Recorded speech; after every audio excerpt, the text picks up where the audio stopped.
Hello friends, स्वागत है आप सभी लोगों का हमारे चैनल क्विक स्टडी में। मैं कुमार बेस्ट।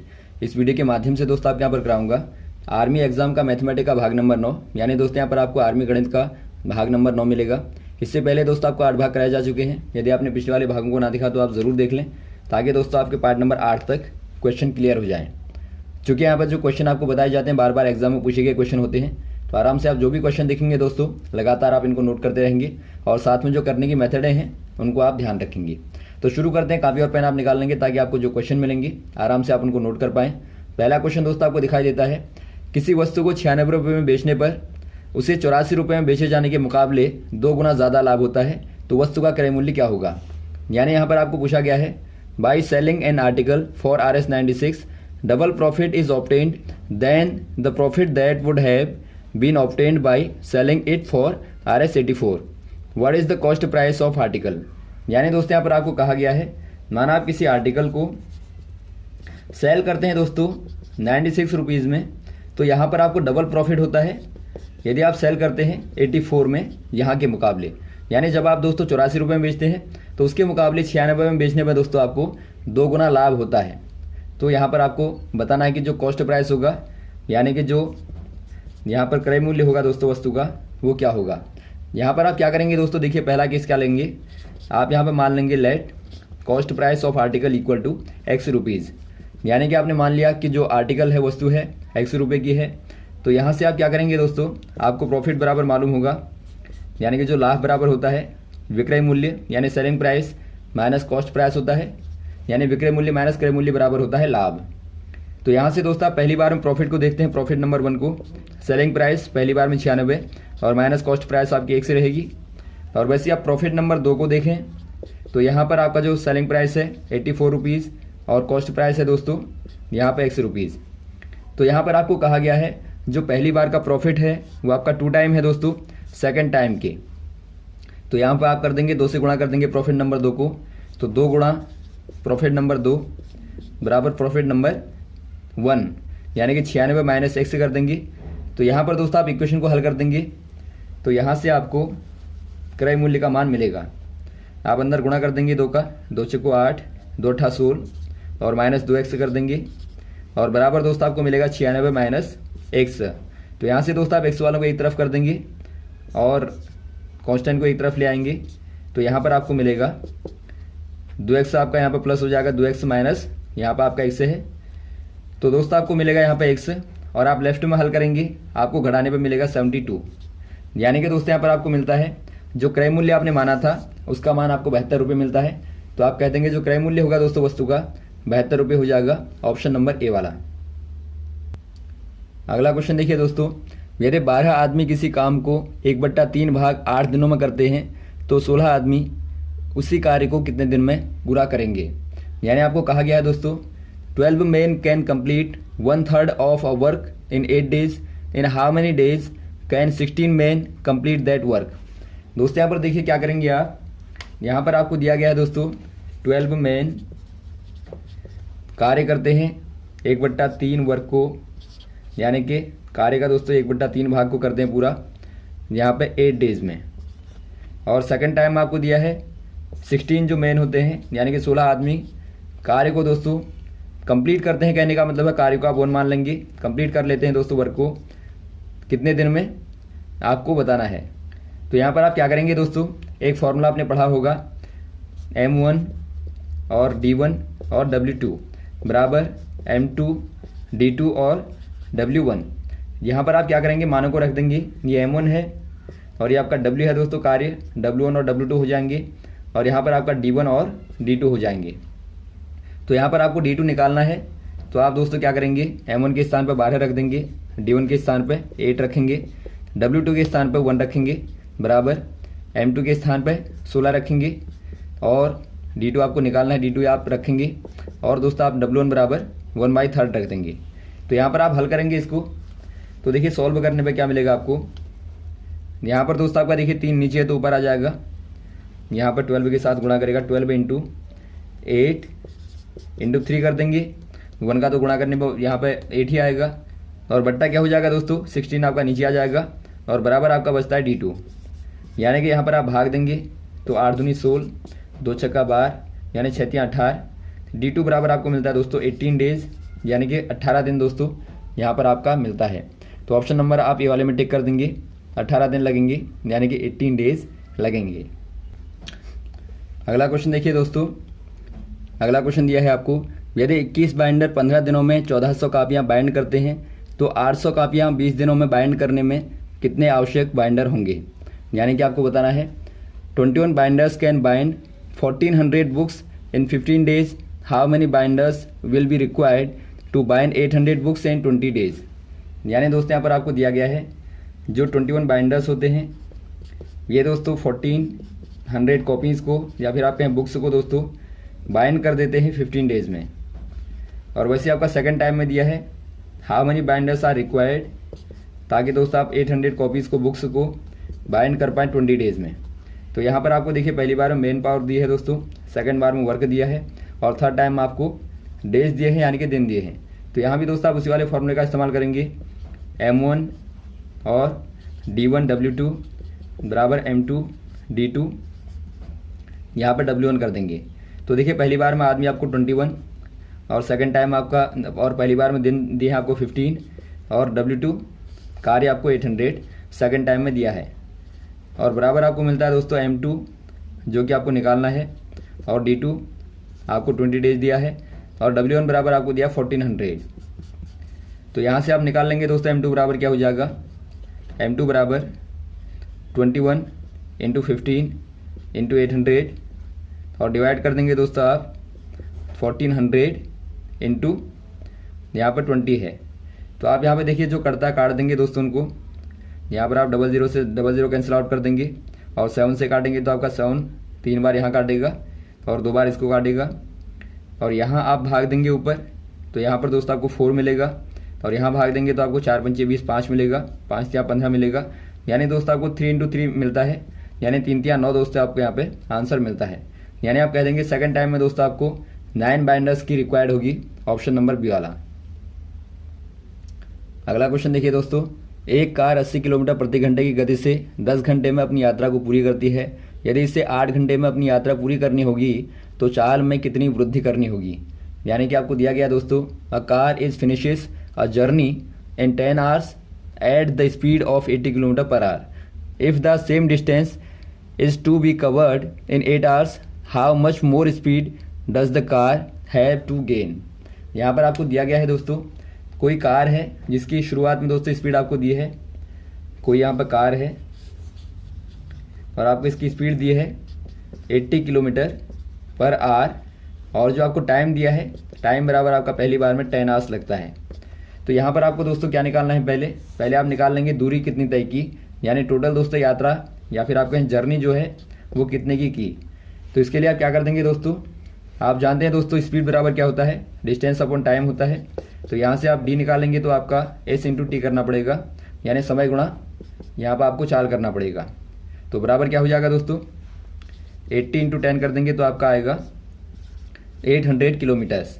यानी आपको देखता है दोस्तों यात्रा जो होती है D बराबर 800 किलोमीटर्स की होती है। तो यहाँ पर आपको सेकंड टाइम में बताना है कि यदि यात्रा को, ये आपका T1 था, यदि यात्रा को दोस्तों पूरा करना है 8 घंटे में तो यहाँ पर आपको बताना है कि चाल में कितना गेन करना पड़ेगा। आप देखते हैं दोस्तों शुरुआत में आपकी 80 है तो बाद में क्या होगी, बाद में सेकंड टाइम में जो रिक्वायर्ड होगी दोस्तों, रिक्वायर्ड स्पीड बराबर आपकी जो स्पीड है D/T2, यानी कि D आपका रहेगा 8 क्योंकि आपका सेम डिस्टेंस है, अपॉन दोस्तों आप 8 कर देंगे तो आपको मिलेगा यहाँ पे 100।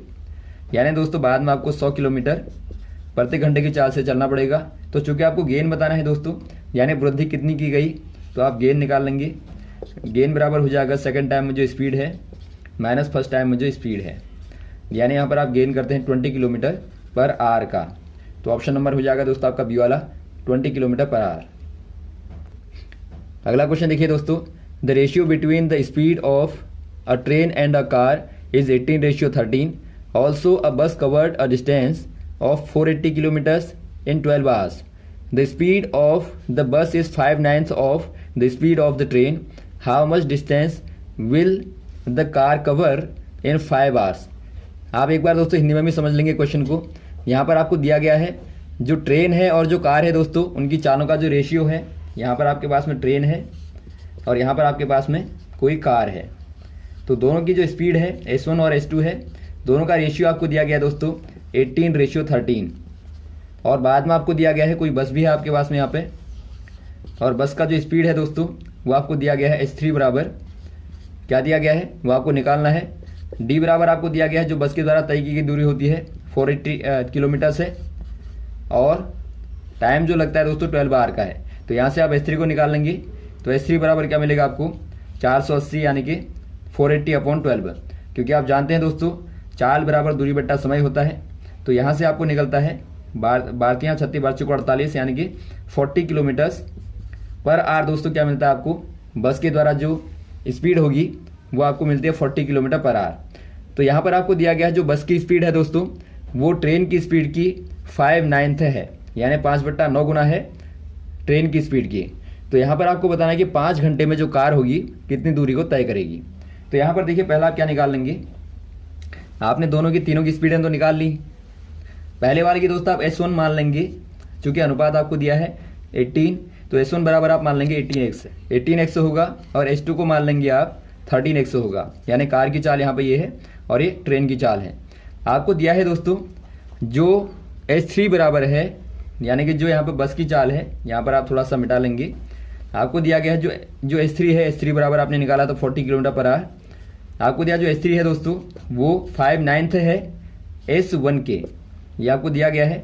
S1 आपने निकाला है चूंकि 18x है, तो यहाँ पर दोस्तों आप मानों को रख देंगे। S3 बराबर आपको मालूम है 40 है, बराबर 5/9, S1 बराबर है 18x है, तो यहाँ से आप निकालेंगे।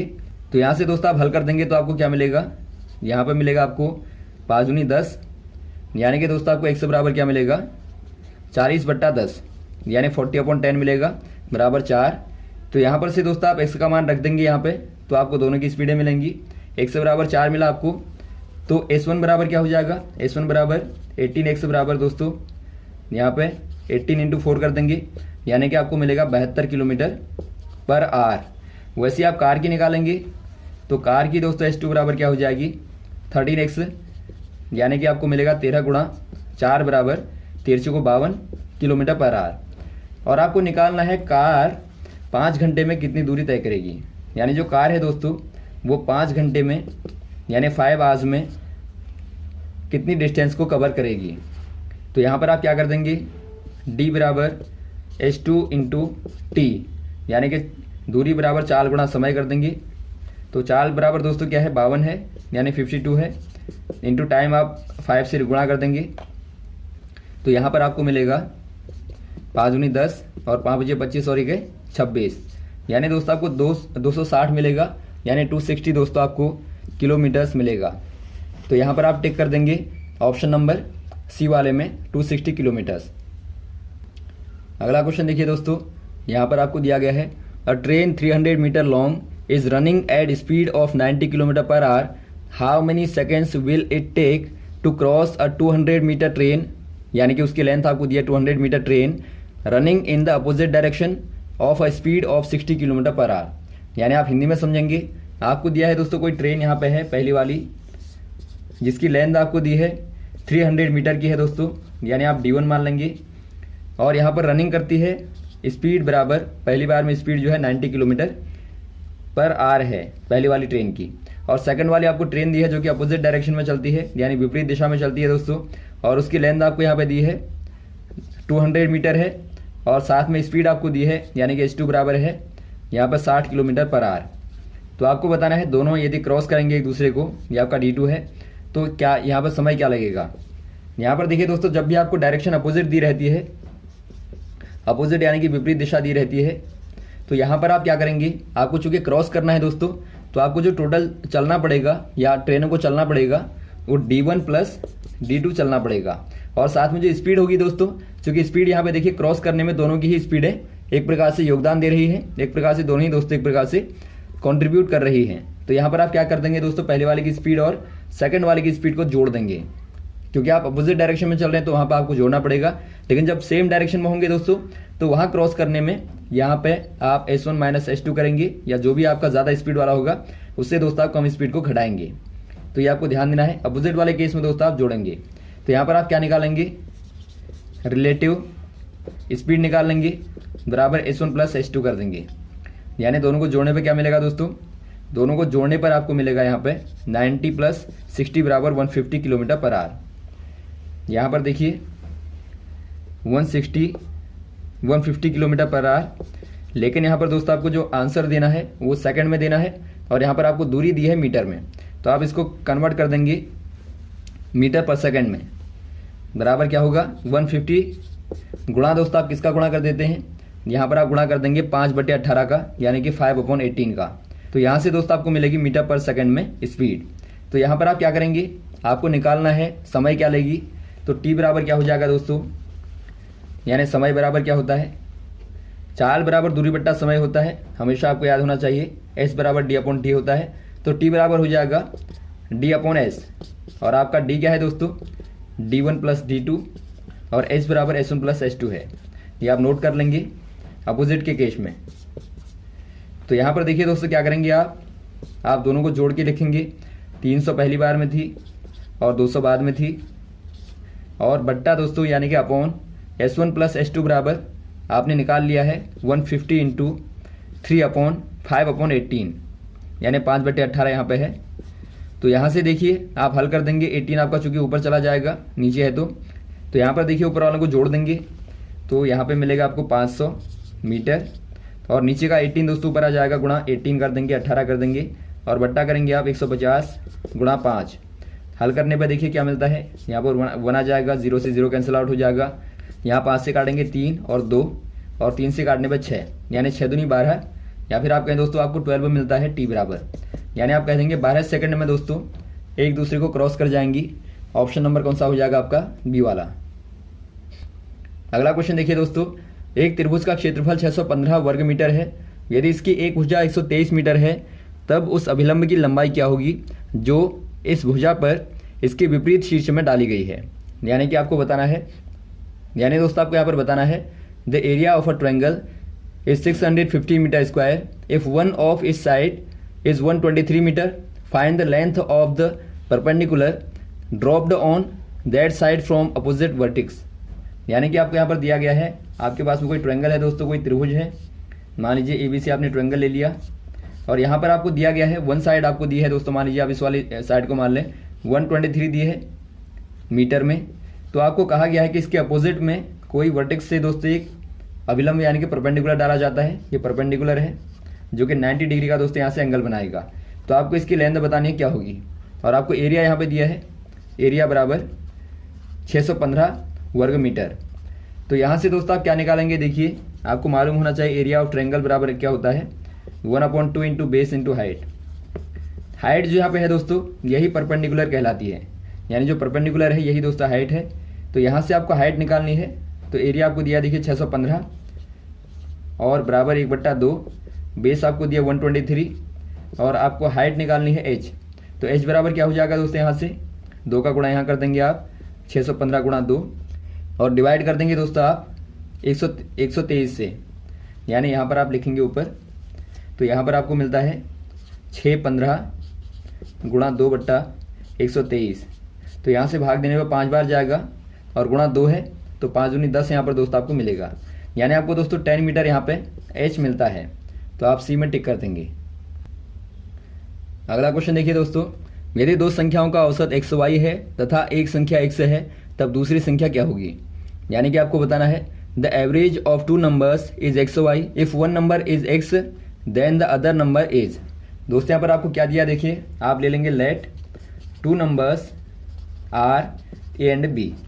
तो यहाँ पर आपको दिया दो नंबरों का जो औसत होगा, औसत बराबर क्या होता है दोस्तों, दोनों का समीशन बट्टा आप भाग दे देते हैं उनकी संख्या से, तो यहाँ पर बट्टा 2 कर देंगे, बराबर आपको दिया है XY है। और यहाँ पर आपको दिया है दोस्तों one number equal to X, तो आप दोनों में से एक नंबर को X मान लेंगे, माना आप पहले वाले को मान लें, तो A बराबर यदि आप X मान लें दोस्तों तो आपको B बराबर बताना है क्या होगा, तो आप यहाँ पर मान रख देंगे। A बराबर दोस्तों आप X को मान लेंगे, तो X धन B/2 बराबर XY है, तो यहाँ से आप B को निकाल लेंगे।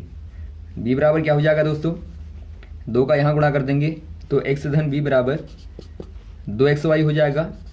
और b बराबर हो जाएगा दोस्तों, यहाँ से आप x को यहाँ डाल देंगे, पक्षांतर कर देंगे तो 2xy माइनस x हो जाएगा और यही दोस्तों आपका आंसर हो जाएगा। तो ऑप्शन नंबर आपको देखिए डी वाला दिया है, तो आप डी वाले में टिक कर देंगे। हो सकता है दोस्तों कभी कभार आपको यहाँ पे देखिए x को कॉमन लेके दिया हो, यानी x आप बाहर ले लेंगे तो यहाँ पर आपको 2y माइनस 1 मिलेगा। तो आपको जो आंसर दिया होगा वैसे फॉर्म में आप कन्वर्ट कर लेंगे। तो यहाँ तक दोस्तों आप क्वेश्चन को करें, बाद में आपको नेक्स्ट वाले भाग में लगातार क्वेश्चन बताते रहेंगे। और यदि कोई कन्फ्यूजन आपका हो दोस्तों, आप कमेंट बॉक्स में कमेंट कर सकते हैं। Okay, thanks. जय हिंद, जय भारत।